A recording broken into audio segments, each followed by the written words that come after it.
या देवी सर्वभूतेषु मातृरूपेण संस्थिता नमस्तस्यै नमस्तस्यै नमस्तस्यै नमो नमः।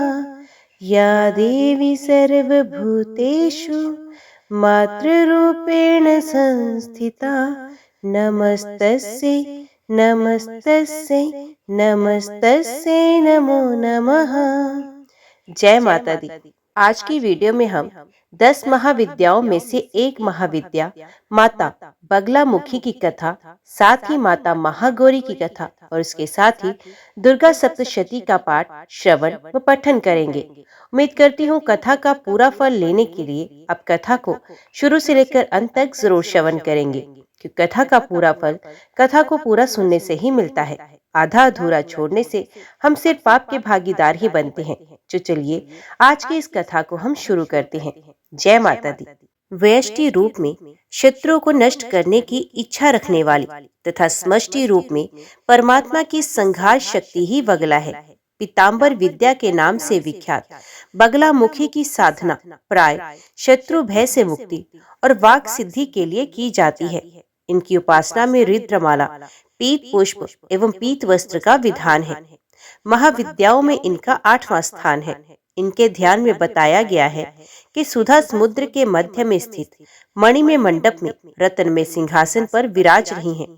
ये पीत वर्ण के वस्त्र, पीत आभूषण तथा पीले पुष्पों की माला धारण करती हैं। इनके एक हाथ में शत्रु की जीवा और दूसरे हाथ में मुद्रुर है। स्वतंत्र तंत्र के अनुसार भगवती बगलामुखी के प्रादुर्भाव की कथा कुछ इस प्रकार है। सत्य युग में संपूर्ण जगत को नष्ट करने वाला भयंकर तूफान आया। प्राणियों के जीवन पर आए संकट को देखकर भगवान महाविष्णु चिंतित हो गए। वे सौराष्ट्र देश में हरिद्रा सरोवर के समीप जाकर भगवती को प्रसन्न करने के लिए तप करने लगे। श्री विद्या ने उस सरोवर से बगलामुखी रूप में प्रकट होकर उन्हें दर्शन दिया तथा विध्वंसकारी तूफान का तुरंत स्तंभन कर दिया। बगलामुखी महाविद्या भगवान विष्णु के तेज से युक्त होने के कारण वैष्णवी है। मंगलवार युक्त चतुर्दशी अर्धरात्रि में इनका प्रादुर्भाव हुआ था। इस विद्या का उपयोग दैवी प्रकोप की शांति, धन धान्य के लिए पौष्टिक क्रम और अभिचारी क्रम के लिए भी होता है। ये भेद केवल प्रधानता के अभिप्राय से है, अन्यथा इनकी उपासना भोग और मोक्ष दोनों की सिद्धि के लिए की जाती है। यजुर्वेद की काटकंग संहिता के अनुसार 10 दिशाओं को प्रकाशित करने वाली सुंदर स्वरूप धारिणी विष्णु पत्नी त्रिलोक जगत की ईश्वरी मानवता कही जाती है।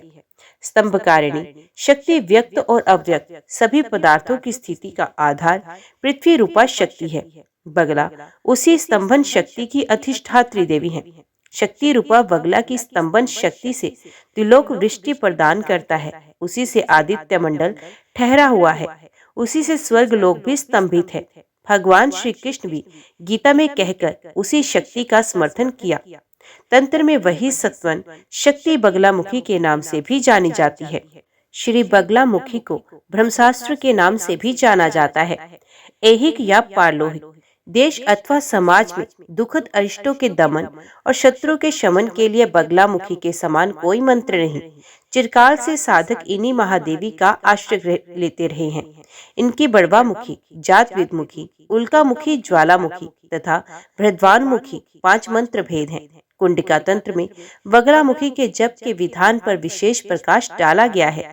मुंडमाला तंत्र में या तो यहाँ तक कहा गया है कि मन इनकी सिद्धि के लिए नक्षरात्रि विचार और काल शोधन भी किया करने की आवश्यकता नहीं है। बगला महाविद्या ऊर्ध्वावन्य के अनुसार ही उपास्य है। इस आमनाय में शक्ति केवल पूज्य मानी जाती है, भोग्य नहीं। श्री कुल की सभी महाविद्याओं की उपासना गुरु के सानिध्य में रहकर सतर्कता पूर्वक सफलता की प्राप्ति होने तक करते रहना चाहिए। इससे ब्रह्मचर्य का पालन और बाहर भीतर की पवित्रता अनिवार्य है। सर्वप्रथम ब्रह्मा जी ने बगला महाविद्या की उपासना की थी। ब्रह्मा जी ने इस विद्या का उपदेश का सनकादिक मुनियों को किया। सनंत कुमार देवऋषि नारद को और नारद ने सांख्यान नामक परमहंस को इसका उपदेश किया। सांख्यान ने 36 पटलों में उपनिषद बगला तंत्र का रचना की। बगलामुखी के दूसरे उपासक भगवान विष्णु और तीसरे उपासक परशुराम हुए तथा परशुराम ने ये विद्या आचार्य द्रोण को बताई। जय माँ भगवती, जय माँ बगलामुखी। अभी हम श्रवण करते हैं नवदुर्गा के 8वें स्वरूप माता महागौरी की कथा। जय माँ भगवती। माँ दुर्गा का अष्टम रूप महागौरी है। महागौरी की 4 भुजाएं हैं। उनकी दाईं भुजा अभय मुद्रा में है और नीचे वाली भुजा में त्रिशूल शोभता है। बाईं भुजा में डमरू डमडम बज रही है और नीचे वाली भुजा से देवी गौरी भक्तों की प्रार्थना सुनकर वरदान देती हैं। जो स्त्री इस देवी की पूजा भक्ति भाव सहित करती हैं, उनके सुहाग की रक्षा देवी स्वयं करती हैं। कुंवारी लड़की माँ की पूजा करती है तो उसे योग्य पति प्राप्त होता है। पुरुष जो देवी गौरी की पूजा करते हैं, उनका जीवन सुखमय रहता है। देवी उनके पापों को जला देती हैं और शुद्ध अंतकरण देती हैं। माँ अपने भक्तों को अक्षय आनंद और तेज प्रदान करती हैं। इनका वर्णन पूर्णत गौर है, इसलिए ये महागौरी कहलाती हैं। नवरात्रि के अष्टम दिन इनका पूजन किया जाता है। इनकी उपासना से असंभव कार्य भी संभव हो जाते हैं। माँ महागौरी की आराधना से किसी भी प्रकार के रूप और मनोवांछित फल प्राप्त किया जा सकता है। उजले वस्त्र धारण किए हुए महादेव को आनंद देने वाली शुद्धता मूर्ति देवी महागौरी मंगलदायिनी हो। माँ महागौरी का वर्ण पूर्णत गौर है। इस गौरता की उपमा शंख, चंद्र और कुंद के फूल की गई है। इनकी आयु 8 वर्ष बताई गई है। इनके सभी आभूषण और वस्त्र सफेद हैं, इसलिए उन्हें श्वेतांबरा भी कहा जाता है। इनका दाहिना हाथ ऊपर हाथ में अभय मुद्रा में और नीचे दाहिने हाथ में त्रिशूल है। बाएं ऊपर वाले हाथ में डमरू और बायां नीचे वाला हाथ वर की शांत मुद्रा में है। माँ महागौरी की 4 भुजाएं हैं और इनका वाहन वृषभ है, इसलिए वृष आरूढ़ा भी कही जाती हैं। महागौरी आदि शक्ति हैं। इनके तेज से संपूर्ण विश्व प्रकाशमान होता है। इनकी शक्ति अमोघ फलदायिनी है। माँ महागौरी की आराधना से भक्तों को सभी कष्ट दूर हो जाते हैं तथा देवी का भक्त जीवन में पवित्र और अक्षय पुण्यों का अधिकारी बन जाता है। दुर्गा सप्तशती में शुंभ निशुंभ से पराजित होकर गंगा के तट पर जिस देवी की प्रार्थना देवतागण कर रहे थे, वे महागौरी हैं। देवी गौरी के अंश से ही कौशिकी का जन्म हुआ, जिसने शुंभ निशुंभ के प्रकोप से देवताओं को मुक्त कराया। ये देवी गौरी शिव की पत्नी है। ये शिवा और शांभवी के नाम से भी पूजित हैं। भगवान शिव को पति रूप में पाने के लिए देवी ने कठोर तपस्या की थी, जिससे इनका शरीर काला पड़ जाता है। देवी की तपस्या से प्रसन्न होकर भगवान इन्हें स्वीकार करते हैं और शिवजी इनके शरीर को गंगा जल से धोते हैं। तब देवी विद्युत के समान अत्यंत कांतिमान और वर्ण की हो जाती हैं तथा तभी से इनका नाम गौरी पड़ा। एक सिंह काफी भूखा था। वे भोजन की तलाश में वहां पहुंचा जहां देवी उमा तपस्या कर रही थी। देवी को देखकर सिंह की भूख बढ़ गई, परंतु वह देवी के तपस्या से उठने का इंतजार करते हुए वहीं बैठ गया। इस इंतजार में वे काफी कमजोर हो गया। वे देवी जब तब से उठी तो सिंह की दशा देखकर उन्हें उस पर बहुत दया आती है और माँ उसे अपना सवारी बना लेती हैं, क्योंकि एक प्रकार से उसने भी तपस्या की थी। इसलिए देवी गौरी का वाहन बैल और सिंह दोनों ही है। देवी महागौरी का ध्यान स्रोत पाठ और कवच का पाठ करने से सोम चक्र जागृत होता है, जिसे संकट से मुक्ति मिलती है और धन संपत्ति और श्री की वृद्धि होती है। सबसे पहले लकड़ी की चौकी पर या मंदिर में महागौरी की मूर्ति या तस्वीर स्थापित करें। हाथ में सफेद पुष्प लेकर माँ का ध्यान करें। अब माँ की प्रतिमा के आगे दीपक जलाएं और उन्हें फल फूल नैवेद्य आदि अर्पित करें। इसके बाद देवी माँ की आरती उतारें। इस तरह माता की आप पूजा कर सकते हैं। अष्टमी के दिन कन्या पूजन करना श्रेष्ठ माना जाता है। कन्या पूजन के लिए कन्याओं की संख्या 9 होनी चाहिए, नहीं तो 2 कन्याओं की पूजा कर सकते हैं। कन्याओं की आयु 2 साल से ऊपर और 10 साल से बीच में होनी चाहिए। कन्याओं को दक्षिणा देने के बाद उनके पैर छूकर उनका आशीर्वाद लेना चाहिए। जय माँ भगवती, जय माँ महागौरी। अभी हम श्रवण करते हैं दुर्गा सप्तशती का पाठ। मेधा ऋषि बोले, हे राजन, इस प्रकार मैंने तुमसे देवी के उत्तम महात्म्य का वर्णन किया। वे ही विद्या प्रदान करती हैं। भगवान विष्णु की माया स्वरूपा उन भगवती की कृपा से ही तुम ये वैश्य तथा अन्य विवेकी जन मोहित होते हैं और मोहित होते रहेंगे। महाराज, आप दोनों उन्हीं की शरण में जाओ। वही भगवती आराधना करने पर मनुष्य को भोग, स्वर्ग तथा मोक्ष प्रदान करती हैं। मार्कंडेय जी ने कहा। महर्षि मेधा की ये बात सुनकर राजा सूर्य महर्षि को प्रणाम करके खड़ा हुआ और राज्य के छिन जाने से उनके मन में बड़ी ग्लानि हुई। राजा सूर्य और वैश्य तपस्या करने के लिए वन में चले गए और नदी के तट पर आसन लगाकर भगवती के दर्शनों की अभिलाषा हेतु तपस्या में लीन हो गए। वैश्य देवी के परम उत्तम सूक्त का जप करने लगा। दोनों राजा और वैश्य ने नदी के तट पर मृत्तिका से देवी की मूर्ति बनाई, पुष्प, धूप, दीप तथा हवन द्वारा देवी का पूजन करने लगे। पहले उन्होंने आहार को कम किया, इसके बाद निराहार रहकर भगवती में मन लगाकर एकाग्रता से आराधना करने लगे।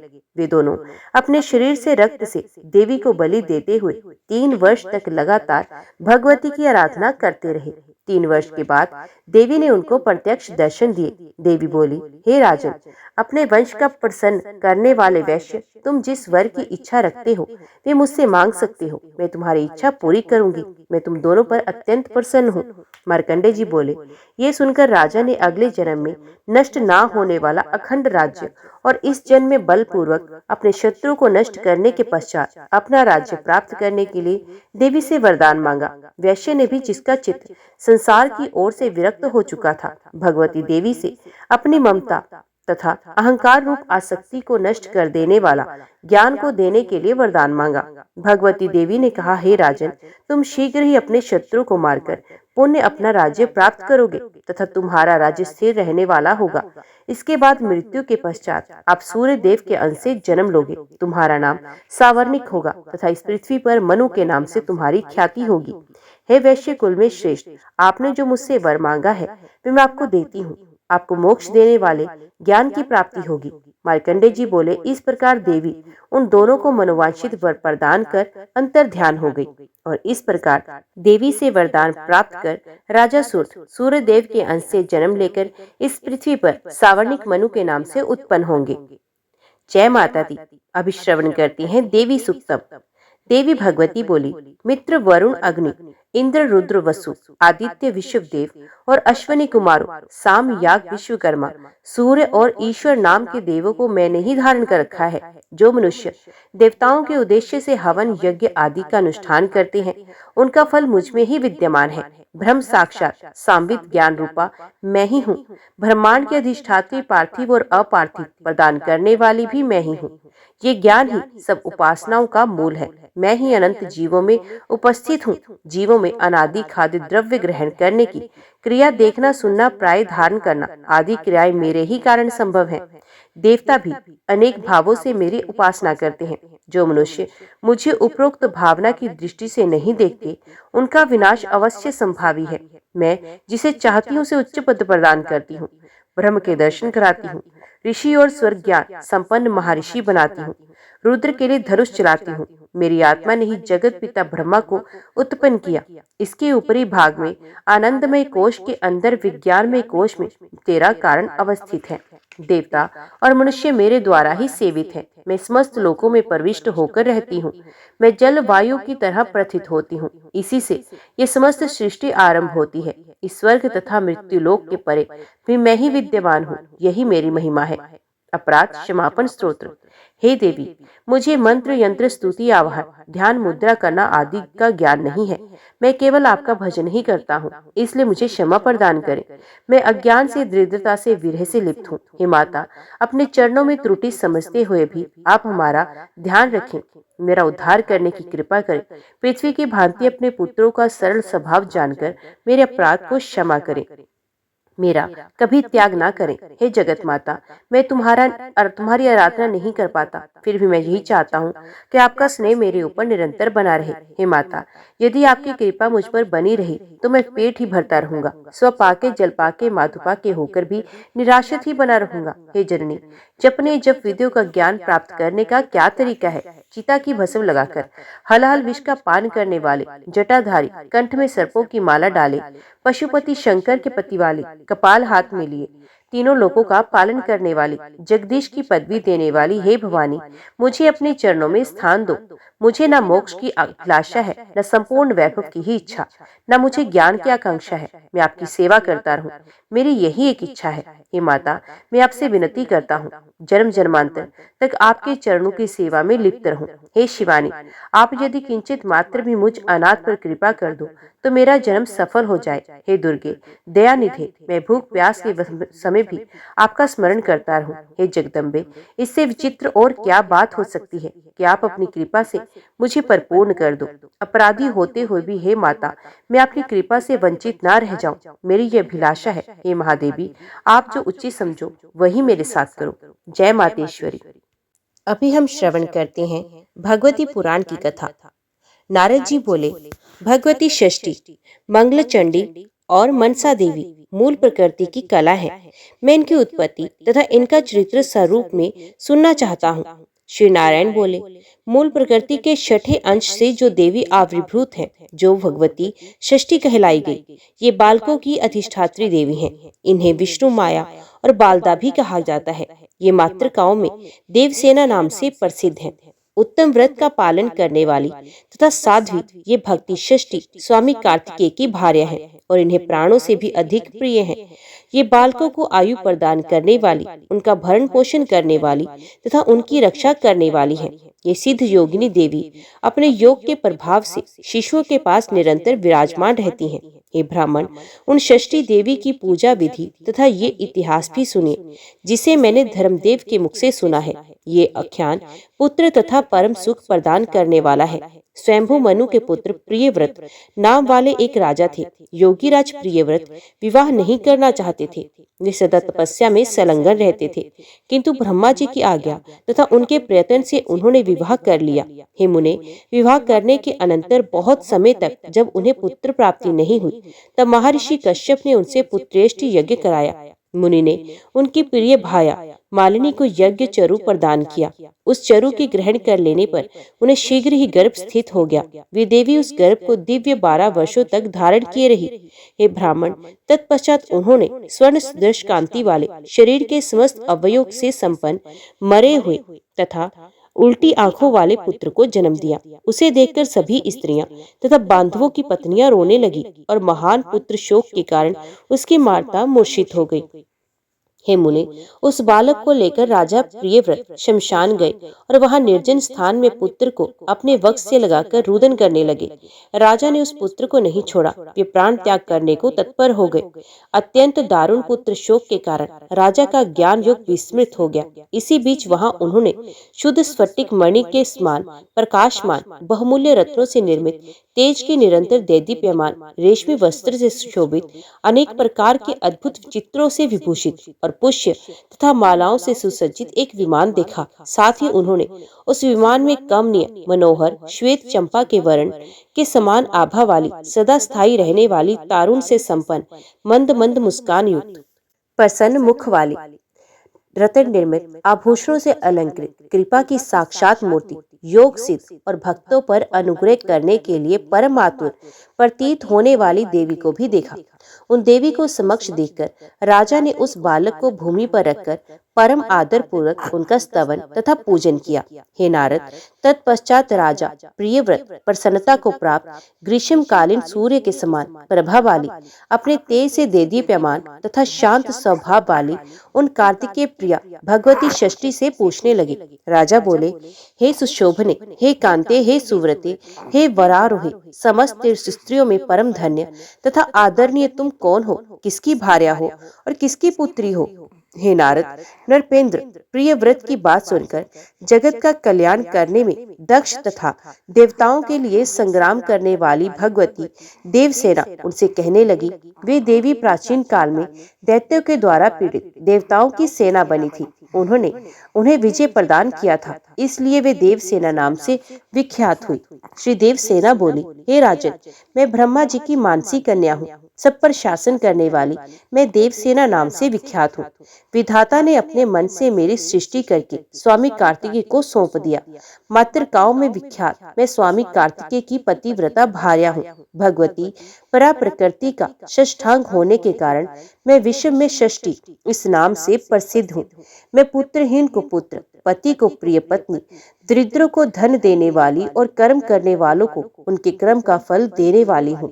हे राजन, सुख दुख भय शोक हर्ष मंगल संपत्ति और विपत्ति ये सब कर्म अनुसार होता है। अपने कर्म से मनुष्य अनेक पुत्र वाला होता है, कर्म से ही वे वंशहीन होता है, कर्म से ही उसे मरा हुआ पुत्र होता है और कर्म से ही वे पुत्र दीर्घजीवी होता है। मनुष्य कर्म से ही गुणी, कर्म से ही अंगहीन, कर्म से ही अनेक पत्नियों वाला तथा कर्म से ही भार्याहीन होता है। कर्म से ही मनुष्य रूपवान तथा कर्म से ही निरंतर रोगग्रस्त रहता है। कर्म से ही व्याधि तथा कर्म से ही निरोगता होती है। अतः हे राजन, कर्म सबसे बलवान है, ऐसा श्रुति में कहा गया है। हे मुने, इस प्रकार कहकर उन भगवती षष्ठी ने बालक को लेकर अपने महाज्ञान के द्वारा खेल खेल में उसे जीवित कर दिया। अब राजा प्रियव्रत स्वर्ण की प्रभा के समान कांति से संपन्न तथा मुस्कान युक्त उस बालक को देखने लगे। उसी समय वे भगवती देवसेना बालक को देख रहे राजा से कहकर उस बालक को लेकर आकाश में जाने को उद्यत हो गई। ये देखकर शुशक, कंठ, ओष्ठ तथा तालु वाले वे राजा उन भगवती की स्तुति करने लगे। तब राजा के स्तोत्र से वे देवी षष्ठी अत्यंत प्रसन्न हुई और हे ब्राह्मण, उन राजा से कर्म निर्मित वेदोक्त वचन कहने लगी। देवी बोली, तुम स्वयंभू मनु के पुत्र हो और तीनों लोकों के राजा हो। तुम सर्वत्र मेरी पूजा कराकर स्वयं भी करो, तभी मैं तुम्हें कुल के कमल स्वरूप ये मनोहर पुत्र प्रदान करूंगी। ये सुव्रत नाम से विख्यात होगा, ये गुणी तथा विद्वान होगा, इसे पूर्व जन की बातें याद रहेंगी। ये योग निंद्र होगा तथा भगवान नारायण की कला से संपन्न होगा। ये क्षत्रियों में श्रेष्ठ तथा सभी के द्वारा वंदनीय होगा और 100 अश्वमेध यज्ञ करने वाला होगा। ये बालक लाखों मत वाले हाथियों के समान बल धारण करेगा तथा महान कल्याणकारी होगा। ये धनी गुणवान शुद्ध विद्वानों का प्रिय और योग्यों ज्ञानियों तथा तपस्वियों का सिद्धि स्वरूप समस्त लोकों में यशस्वी तथा सभी की समस्त संपदाएं प्रदान करने वाला होगा। ऐसा कहकर उन देवी ने वे बालक राजा को दे दिया। राजा प्रियव्रत ने भी पूजा की बातें स्वीकार कर ली। तब भगवती भी उन्हें कल्याणकारी वर देकर स्वर्ग चली गई और राजा पर संचित होकर मंत्रियों के साथ अपने घर आ गए। घर आकर उन्होंने पुत्र विषयक वृतांत सबसे कहा। हे नारद, उसे सुनकर समस्त नर तथा नारी परम प्रसन्न हुए। राजा ने पुत्र प्राप्ति के उपलक्ष्य में सर्वत्र मंगल उत्सव कराया, भगवती षष्ठी की पूजा की तथा ब्राह्मणों को धन प्रदान किया। उसी समय से राजा प्रियव्रत प्रत्येक महीने में शुक्ल पक्ष की षष्ठी तिथि को भगवती षष्ठी का महोत्सव प्रयत्न पूर्वक सर्वत्र कराने लगे। सूतिका ग्रह में बालकों के जन्म के छठे दिन 21वें दिन बालकों से संबंधित किसी भी मांगलिक कार्य में तथा शुभ अन्नप्राशन के अवसर पर वे भगवती की पूजा कराने लगे और स्वयं भी करने लगे। इस प्रकार उन्होंने सर्वत्र भगवती की पूजा का प्रचार किया। हे सुव्रत, अब आप मुझसे भगवती षष्ठी के ध्यान, पूजा ध्यान तथा स्तोत्र को सुनिए, जिसे मैंने धर्मदेव के मुख से सुना था और जो सामवेद के कोथुम शाखा में वर्णित है। हे मुने, शालिग्राम, कलश अथवा वट के मूल में अथवा दीवार पर पुतलिका बनाकर भगवती प्रकृति के छठे अंश से प्रकट होने वाले शुद्ध स्वरूपणी तथा दिव्य प्रभा से संपन्न षष्ठी देवी को प्रतिष्ठित करके बुद्धिमान मनुष्य को उनकी पूजा करनी चाहिए। उत्तम पुत्र प्रदान करने वाली, कल्याणदायिनी, दया स्वरूपिणी, जगत की सृष्टि करने वाली, श्वेत चंपा के पुष्पों की आभा के समान वर्ण वाली, रतन में आभूषणों से अलंकृत, परम पवित्र स्वरूपिणी तथा अति श्रेष्ठ परा भगवती देवसेना की मैं आराधना करता हूँ। विद्वान पुरुष को चाहिए कि इस विधि से ध्यान करके हाथ में लिए हुए पुष्प को अपने मस्तक से लगाकर उसे भगवती को अर्पण करे। पुण्य ध्यान करके मूल मंत्र के उच्चारण पूर्वक पादम, अर्घ्य, अचमनीय, गंध, पुष्प, दीप, विविध प्रकार के नैवेद्य तथा सुंदर फल आदि उपचारों के द्वारा उत्तम व्रत में निरत रहने वाली साध्वी भगवती देवसेना की पूजा करनी चाहिए और उस मनुष्य को अष्टाक्षर महामंत्र का अपनी शक्ति के अनुसार विधि पूर्वक जप भी करना चाहिए। तदंतर एकाग्रचित होकर भक्ति पूर्वक स्तुति करके देवी को प्रणाम करना चाहिए। पुत्र फल प्रदान करने वाला ये उत्तम स्तोत्र सामवेद में वर्णित है। जो मनुष्य भगवती षष्ठी के अष्टाक्षर महामंत्र का 1 लाख जप करता है, वे निश्चित रूप से सुंदर पुत्र प्राप्त करता है, ऐसा ब्रह्मा जी ने कहा है। हे मुनिश्रेष्ठ, अब आप संपूर्ण शुभ कामनाओं को प्रदान करने वाले, सभी प्राणियों को वांछित फल प्रदान करने वाले तथा वेदों में रहस्यमय रूप से प्रतिपादित स्तोत्र का श्रवण कीजिए। देवी को नमस्कार है, महादेवी को नमस्कार है, भगवती सिद्धि एवं शांति को नमस्कार है, शुभा देव सेना तथा देवी षष्ठी को बार बार नमस्कार है, वरदा पुत्रदा तथा धनदा देवी को बार बार नमस्कार है, सुखदा मोक्षदा तथा भगवती षष्ठी को बार बार नमस्कार है।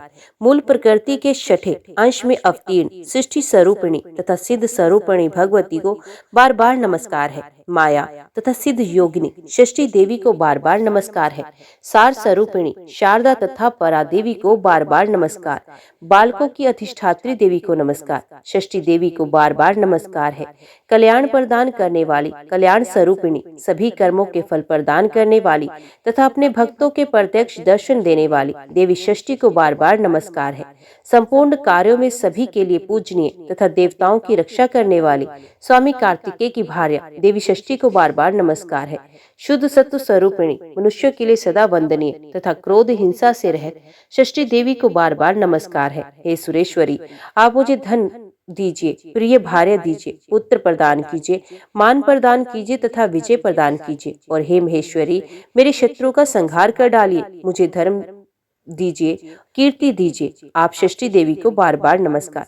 हे सुपूजिते, भूमि दीजिए, प्रजा दीजिए, विद्या दीजिए, कल्याण और जय प्रदान कीजिए। आप षष्ठी देवी को बारंबार नमस्कार है। इस प्रकार भगवती षष्ठी की स्तुति करके महाराज प्रियव्रत ने षष्ठी देवी की कृपा से यशस्वी पुत्र प्राप्त कर लिया। हे ब्राह्मण, जो 1 वर्ष तक भगवती षष्ठी के स्तोत्र का श्रवण करता है, वे पुत्रहीन मनुष्य सुंदर तथा दीर्घजीवी पुत्र प्राप्त करता है। जो 1 वर्ष तक भक्ति पूर्वक देवी षष्ठी की विधिवत पूजा करके इस स्तोत्र का श्रवण करता है, निस्मस्त पापों से मुक्त हो जाता है। महावंध्या स्त्री भी इसके श्रवण से प्रसव के योग्य हो जाती है और वे भगवती षष्ठी की कृपा से वीर गुणी विद्वान यशस्वी तथा दीर्घजीवी पुत्र उत्पन्न करती है।